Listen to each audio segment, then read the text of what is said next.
Ma'am, Abel Marsh said at the door. The pass shuts by dusk. You cannot stay. Mara Calloway did not look up from the stove.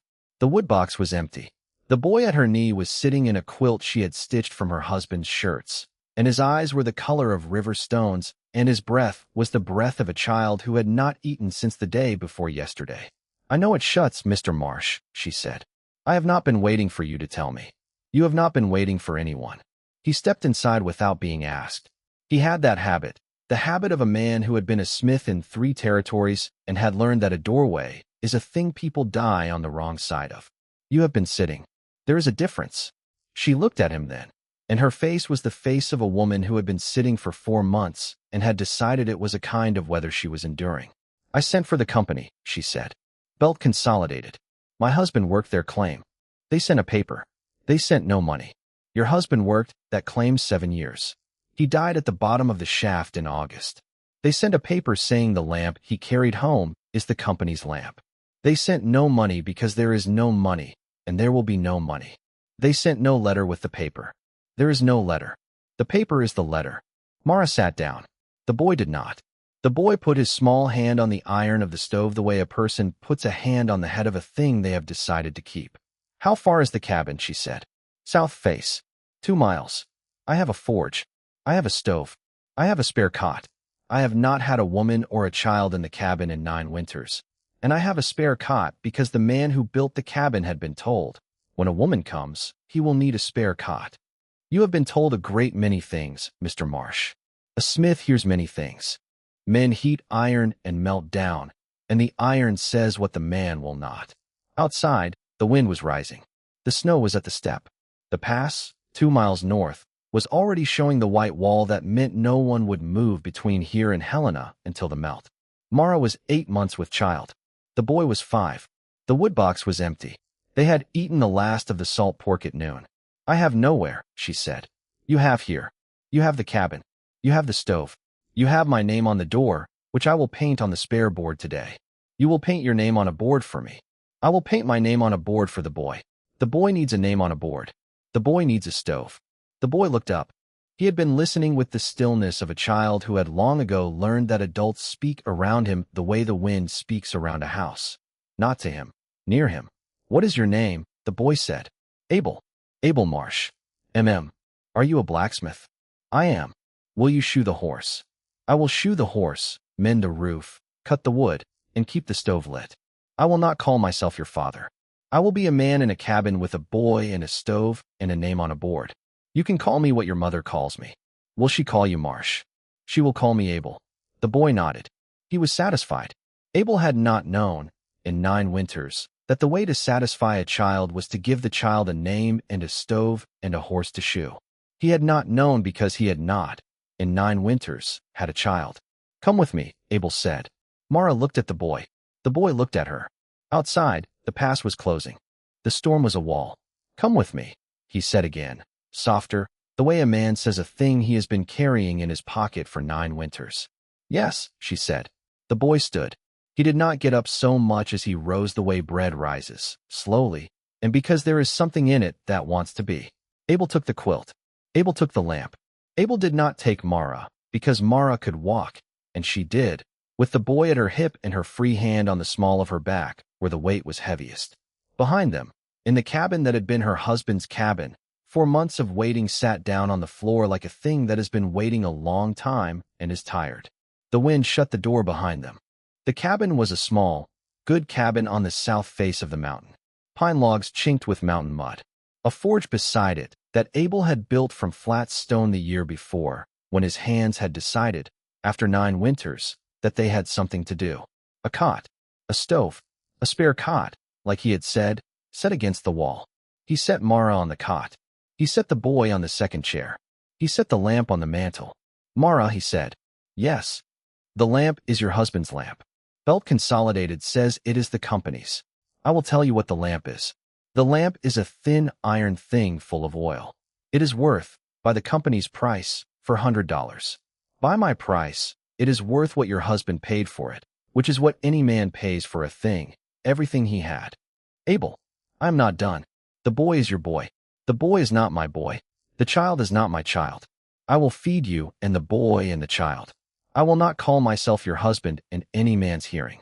I will sleep in the loft, and you will sleep here, and the spare cot will be the boy's cot. And I will keep the stove lit, and I will shoe your husband's horse if you want me to shoe the horse, and I will not shoe the horse if you do not want me to shoe the horse, and the door will have a board with my name. Why? The question did not cut him. It opened him. Because, he said, I have been a smith for 23 years and I have not, in 23 years, set a name on a door for anyone but myself. And because the boy asked for a name, and a man who has a forge and a name without a child on the floor is a man who has not yet decided what a forge is for. She laughed, a short laugh, the laugh of a person who has not been allowed to sit on a chair that was set for her in a long time. What is a forge for? She said. A forge is for heating iron. A forge is also for setting a kettle on while the iron cools, and the kettle is for tea, and the tea is for two people who have not, before today, set a kettle on together. Belt Consolidated, she said. Belt Consolidated is a company. Companies are large. The company has a paper. The paper says the lamp is theirs. The paper does not say what the smith will do with the smith's name on the smith's door. Abel, the lamp will bring them up the mountain. The lamp has been bringing them up the mountain since your husband died. The lamp has been bringing them up the mountain because your husband carried it home in his pocket the morning of August 7th, and the pit boss saw him carry it. And the company has spent 4 months writing letters and sending papers because they cannot stand that one of the men who died for their claim carried a lamp home in his pocket, and the lamp is still on the mantle where he put it. They will come up the mountain. They will come up the mountain. And you will. I will set the kettle on. I will shoe the horse. I will mend the fence where the wind took a rail. I will set my name on the door. And when they come up the mountain, I will be at the forge, and the forge will be hot. And I will be the smith who has a name on a door, and a saddle in the corner, and a kettle on the coals, and a boy on the floor, and a woman on the cot, who is owed $400 by the company, and who will be owed $400 by the company tomorrow, and the day after, and the day after that. You will not let them have the lamp. I will not let them have the lamp. Why? Because the lamp is on my mantle. And a thing on my mantle is mine, and a thing that is mine is mine. She sat down. Slowly, the way a woman 8 months gone sits down when a man has said the thing she has been waiting to hear. What is your name on the door? She said. Abel Marsh. Abel Marsh, she said. Smith. South Face. That is my name on the door. Then I will sleep here. The boy at her knee put his small hand on the iron of the stove. The iron was cold. The boy did not take his hand from the iron. He held the iron the way a child holds a thing that has been promised to be warm, and that will be warm tomorrow, and that is warm because a man has said it would be. The boy had been holding cold iron for 4 months. He would hold warm iron by morning. The men came up the pass on the 7th day, 3 of them on mules, in heavy coats, with rifles strapped across their saddles. Abel saw them first from the forge. Smoke was rising from his chimney. The forge was at the heat. Mara was asleep on the cot with the boy curled beside her and the lamp on the mantle, throwing a long gold across the wall. He took the boy by the shoulder. Mara, he said. She was awake in a breath. They are here, he said. The boy's hand did not leave the iron. How many? She said. 3. Mules. Rifles. Coats. The company. The company. She sat up. She did not panic. A woman who has carried a lamp on her mantle for 4 months and a stove in her cabin for the same does not panic when the men come up. She sets her feet. She sets her back. She sets her hand on the round of her belly. Stay inside the cabin, she said. You will not. No. I will stand at the door. I will hold the lamp in my hand. I am the lamp's widow. The paper will tell you I am nothing. The paper will not tell the boy what I am. I will tell the boy. The boy will be sure. You are 8 months gone. You are a smith. You are not my husband. You have set your name on the door. The door is your door. The cabin is mine by the company's law. The man who comes up the pass for the cabin's lamp, and the lamp is the company's, and the company comes for the company's. I will be at the door. You will be at the forge. The forge will be at the heat. The boy will be at my hip. We will be 4 people who have heard the company say the lamp is theirs, and who have answered. How have we answered? We have answered by being here, by being 4. By being a door with a name, a forge with a heat, a cot with a woman, a stove with an iron the boy is still holding. The company cannot take a name, a heat, a woman, an iron. The company can take a lamp. The lamp is on the mantle. The lamp will be on the mantle when the men come up the pass, and they will see the lamp, and the woman with the lamp in her hand, and the smith at the forge with the hammer in his hand, and the boy at the woman's hip with his hand on his mother's apron, and his eyes the color of the river that runs through the bottom of the company's claim. And then the smith will say what the smith has come up the mountain to say. She stood. She took the lamp. She set it on the table by the door, where the light would fall on it. She sat at the door, in the chair Abel had made her, with the boy at her hip and her hand on the round of her belly. Abel went to the forge. He set the iron. He watched the 3 men come up. The lead man was named Hatcher, vice president of operations. He had ridden out of Helena in the company of 2 men whose names Abel would not learn because they would not be needed to be remembered. "Mr. Marsh," Hatcher called, when he had pulled his mule to a halt outside the cabin. "Do I know you?" Hatcher felt consolidated. "We have business with the woman in your cabin." "You have no business in my cabin. That woman is my neighbor. She is Joseph Calloway's widow. Mr. Calloway died on our claim in August. He left a company lamp on his mantle. We have come for the lamp." "Mara Calloway," Abel said, not turning from the forge, "is the wife of Joseph Calloway. Mr. Calloway worked your claim for 7 years. He died on your claim on the 7th of August. He carried your lamp home in his pocket. He died 2 days later. The lamp was on his mantle when he died. It is on the mantle today. The papers in your coat say the lamp is the company's. The papers do not say what the company will do when a man at a forge says the lamp is not the company's.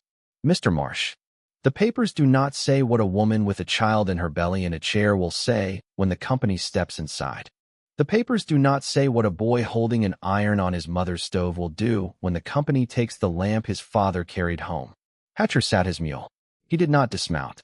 He had been told by some clerk in Helena that there was a smith on the south face with a forge, and that the smith had set his name on a cabin door that did not belong to him, and that the smith had mended fencing and shot a horse and cut wood and kept a stove lit for a woman he was not married to, and that the smith had, on the 7th day, been seen at the forge with the iron at the heat and the hammer in his hand, and the door of the cabin opened behind him with the lamp and the light and the woman in the chair. "Mr. Marsh," Hatcher said, "we have a paper signed by the pit boss and witnessed by 2 clerks. The paper says the lamp is the company's. The paper says on the death of any miner who carries company property home, the property reverts to the company. The paper says that. The paper says that. The paper does not say that a smith will set his name on a door, and that the woman will be in the chair, and that the boy will be at the hip. The paper does not say. The paper does not say," Abel said, because the paper was drawn by clerks who had not yet heard of the cabin on the south face. "The clerks are in Helena. The cabin is on the south face. The clerks do not know the cabin. The cabin knows the clerks. Mr. Marsh, give us the lamp." "No, Mr. Marsh, we are 3 men. You are 3 men. The cabin is 1 cabin. The cabin has a forge and a stove and a door and a chair and a boy and a woman and a lamp. The lamp is in the light. The lamp is in the woman's hand. The woman is the widow of the man who carried the lamp home in his pocket the morning of August 7th. The woman is owed wages by your company for 7 years. The woman is owed, by my arithmetic, $400. The woman will be paid those $400. They will be paid before the company takes the lamp. They will be paid by the clerk in Helena or by the man on the mule, but they will be paid." Hatcher sat his mule a long time. The snow was falling around him. The smoke from the forge was rising behind Abel. The lamp on the table was in the light. 2 weeks, Mr. Marsh. We will sit on the porch in Helena in 2 weeks. The pit boss will not. The pit boss will. The boy has a name. The name is Joseph. The boy's name is Joseph Calloway, after his father. The boy has a hand on the iron of the stove. The iron is cold. The iron will be warm by morning, because the lamp has been on the mantle for 4 months, and the lamp has kept the iron warm in the way a lamp keeps a cold iron warm when a boy has decided to hold it. The company will not take what the boy has decided to hold." Hatcher turned his mule. 2 weeks, Mr. Marsh. 2 weeks, Mr. Hatcher. The woman will be paid." The men went down the pass. Abel went in. Mara set the lamp back on the mantle. $400, he said. $400, she said. The boy did not take his hand from the iron. The iron was warm by morning. He went down to Helena on the 8th day. The lamp was in his pack. The boy was at the forge with Mara, watching a shoe cool. The boy had been watching Abel shoe the horse every morning for 7 days, and the boy had asked, every morning, a different question about the shoe, and Abel had answered the questions in the way a smith answers a boy who has decided to be a smith. Mara had a smith in her kitchen. She had not had a smith in her kitchen since her husband, who had not been a smith but who had sat at the kitchen table while a smith shod the horse outside. Her husband had been a miner. The miner had died. The smith had come up the pass. She had thought, when she sent for Abel in the early winter, that he would mend a railing and leave. She had thought the smith would mend a hinge and leave. She had thought she was hiring a hand and could pay him with salt pork, and he would be gone by spring. She had been wrong. The smith had come up the pass. The smith had brought a cot. The smith had set his name on the door. The smith had painted the name in the small of the night, when the woman was asleep and the boy was asleep, and the company was a paper on the mantel, and the lamp was the long gold across the wall. Now Abel was walking down to Helena with the lamp in his pack and the paper in his pocket, and the boy at the forge with the shoe cooling, and the woman at the cot with her hand on her belly. He walked 8 miles to the county courthouse. He set the lamp on the desk of Judge Holt. He told the judge about Mara. He told the judge about the lamp. He told the judge about the boy at the iron. The judge did not move for a long time. Then the judge opened a drawer. The drawer was full of papers by Belt Consolidated and papers by other companies, and the drawer was full of small lamps that men had carried home in their pockets, and small rings that women had carried in their hair, and small things that had been on the mantels of cabins where the company had come for them. Mr. Marsh, the judge said, you cannot sue a company for a lamp. Sue the company not for the lamp, Judge. Sue the company for the wages. The man worked the claim for 7 years. The man was paid $19 a month and fed twice. The man died at the pit. The man is owed, in arrears, by my arithmetic, $400. The man's widow is owed the $400. The widow will be paid the $400. The widow will not be paid. The company will not pay. Then we will sit on the porch. Mr. Marsh, Judge, I have heated a great deal of iron in 23 years. I have learned that when a thing is at the heat, a man has only to hold it. The company is at the heat. The lamp is at the heat. The widow is at the heat. We will sit on the porch of the company's office in Helena until one of the 3 of us cools. The judge looked at the lamp on the desk a long time. Then he signed a paper. The paper said the widow of Joseph Calloway was entitled to $400 in unpaid wages from Belt Consolidated Mining Trust. Abel walked 8 miles back up the mountain in the dark. He did not knock at the door of the cabin. He opened the door and went in. Mara was at the stove. The boy was at her hip. The boy had been holding the iron all day. Abel, Mara said, read the paper. The judge has signed the paper. The widow is owed $400. The company will pay. The company will pay because the company has to pay because a paper has been set in front of a man who can chase papers. How long? 2 weeks, at the longest. Probably 1. On the porch. On the porch. She sat down very slowly. The boy did not sit down. The boy kept his hand on the iron. Joseph, she said to the boy. Joseph Calloway. Joseph Abel Calloway. The boy looked at his mother. His eyes were the color of the river that ran through the bottom of the company's claim. His hand was on the iron. The iron was warm. Why did you name me twice? The boy said. Because your father carried a lamp home in his pocket, and Abel Marsh carried a stove up the mountain. Because one of them is dead, and one of them is here. Because a boy who has 2 names is a boy who has 2 men. Belt Consolidated will come, Ma. Yes, baby. Abel will be at the forge. Yes, baby. I will be at the iron. Yes, baby. Good. He said it the way a man says good, with the small weight of a thing decided. Abel set the paper on the mantel. The lamp was on the mantel. The paper was on the mantel. The boy was at the iron. Outside, the snow was falling. Inside, the lamp was long gold across the wall, and the iron was warm under the boy's hand, and the stove was ticking the way a stove ticks when a man has set a kettle on for 2 people who have not, before tonight, set a kettle on together. Abel went to the chair by the stove. He did not sit in the chair. He knelt beside Mara, the way a smith kneels beside a forge, and he put his hand on her belly the way a smith puts a hand on the iron to feel if it is ready. The child, he said. She put her hand over his. The child, she said. The boy did not move. The boy's hand was on the iron. The iron was warm. The boy was not looking at the woman and the smith. The boy was looking at the lamp. The lamp was on the mantel.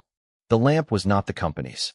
The lamp had not been the company's since August 7th, when Joseph Calloway had carried it home in his pocket and set it on the mantel and died 2 days later and let his wife sit on the floor with a boy on her knee and the lamp, throwing its long gold across the wall. The lamp had not been the company's since the morning the smith had walked up the pass with a cot on his back and a kettle in his hand and had set the lamp on the mantel and had said, "Come with me." The company did not pay in Helena.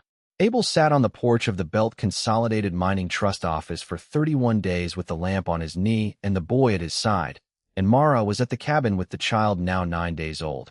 A boy, the smallest thing Abel had ever seen, and Abel had been a smith for 23 years and had seen a great many things at the heat. For 31 days he sat. Every morning Mara pressed loaves into the boy's pack, and the boy carried them down from the mountain on the mule Abel had shod for the boy to ride. Abel ate the loaves cold with his coffee and his face set to the company's door. He did not move. The lamp did not move. The boy did not move. On the 32nd day a clerk came out with a paper. "Mr. Marsh. Sign. Mr. Marsh, the company cannot pay $400 in cash. Then the company pays $400 in lamp. The company has lamps in the stores. The company gives me 1 lamp for every dollar owed. The company gives me 400 lamps. I set the 400 lamps on the porch of the widow's cabin, and the company is paid." This is not. This is the arithmetic of a man who has heated iron. The arithmetic of a clerk in Helena is the arithmetic of a man who has not heated iron. I am the man who has heated iron. The clerk will sign.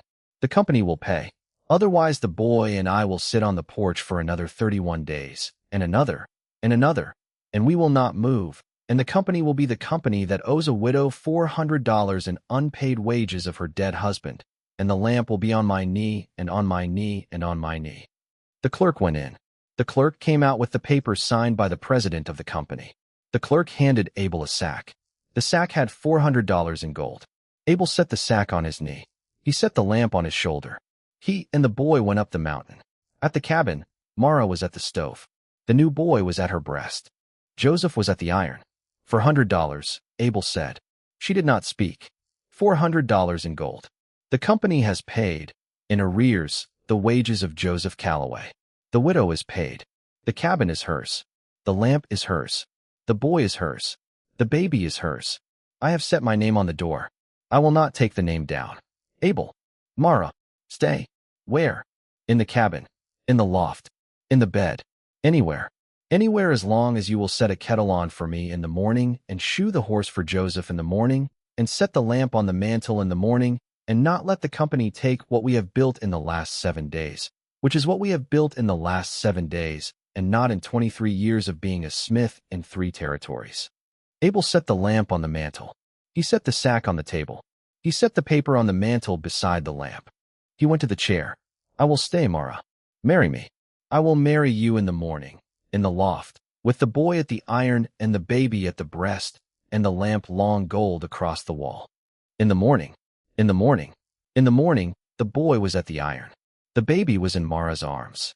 The lamp was on the mantel. The $400 were in a tin under the stove. Mara Calloway, Abel said. "Yes." "Will you marry me?" "Yes." Joseph put down his spoon. "Is he my father now?" Joseph said. "Yes, baby. He is your father now." Joseph looked at the lamp on the mantel a long time. Then he did a thing he had never done.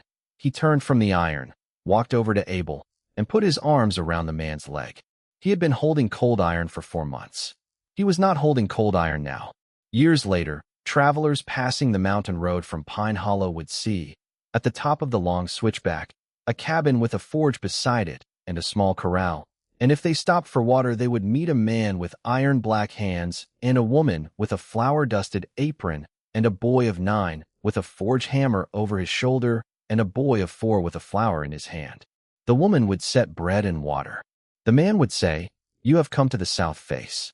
You will eat first. Then I will tell you the story." And the story would begin. In the year the pass closed, a widow had a lamp, and a smith had a forge, and the smith said, "Come with me." And the widow said, "Higher." And she did. And at the end of every story, the 4 of them would glance at the lamp on the mantel, and the elder boy would say, "Father, is that the lamp?"